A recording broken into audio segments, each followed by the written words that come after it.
Hi again then guys, and welcome to another Forza Horizon 3 speed setup. It's been a little while, about a couple of weeks or so since we last did a tune on Horizon 3, but this particular car is a requested tune, the 1982 Porsche 911 Turbo 3.3. Now this is one of those cars with some pretty nice visual upgrades, especially as far as wings, bumpers, that kind of stuff. So of course that's very much down to personal preference. What I've done is basically turned it into like a speedster, I would call it that, like a smoothed off look to make it look like a blend of classic and modern, but some people might want to have the big wing or even the original look, so of course that's all down to you. Likewise with the wheels. Now as far as the tuning, the performance side of things goes, I would recommend converting it to the newer 911 engine, the 3.6 twin turbo. Then as far as the drivetrain, you want all-wheel drive. Of course, you could leave it rear-wheel drive if you want to, but it just helps you get the power down more efficiently, increases launch, all that kind of good stuff. Of course, as I said, for the visuals, that's down to you, and for the rest, you pretty much know the drill.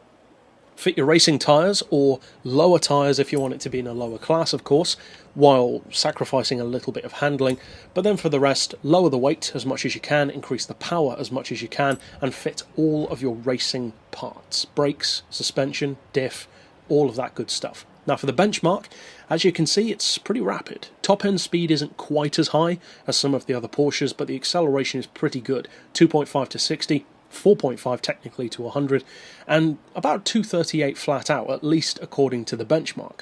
The reality is it can actually go higher than that. It can go up around 240.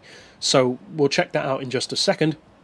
But for now, of course, for the gearing, I would recommend a final drive of 2.7. Then individual gears of 2.9, 1.95, 1.5, 1.19, 0.96 and 0.77. Then neutral camber and tow, as I pretty much always would recommend. On a car like this with a rear engine layout, you could give it a little bit of camber if you want to, if you find it to be a little bit too floaty or too twitchy, but as I always say, that's down to you and what you need from the car. We've got 4 degrees of caster.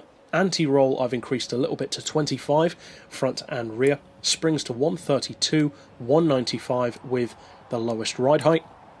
Dampers I've got on 12, 17, 6 and 8. Aero doesn't apply for this one. And for the diff, as I pretty much always do, we've got 100% on the acceleration side of things, 0 for the deceleration side. And for this particular car, I've opted for a 70% split. You could take it as far back as 75 and it doesn't really affect the benchmark badly, but in a car that is, as I said just now, rear engine, plus it's not very heavy, you can sometimes do with having that little bit of power going to the front end just to keep it in check a little bit more, especially off the line. So that's it for the tune. This is not on my storefront because I don't have much room on my storefront, and seeing as it's not one of my quicker tunes, this is left to being a YouTube exclusive. So if you want to copy it yourself, of course, or make some variation on it, all that remains now is to take it out on the road to see what it can do. Overall then, as I mentioned just now, this is not the quickest of Porsche models, old or new, of course. This is much more a car for people who specifically love the old school 911 Turbo, which is understandable. It is a cool car.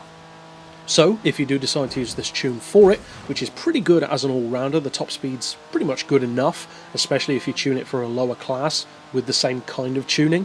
So as I said earlier, basically remove your tyres, maybe add a little bit of weight, that kind of stuff, then it can certainly serve you well and be a competitive car. So, I hope you enjoy using this tune, of course, and if you did enjoy using it, there are hundreds more that you can check out here on the channel by clicking through at the end of this video. But for now, as always, thanks for watching.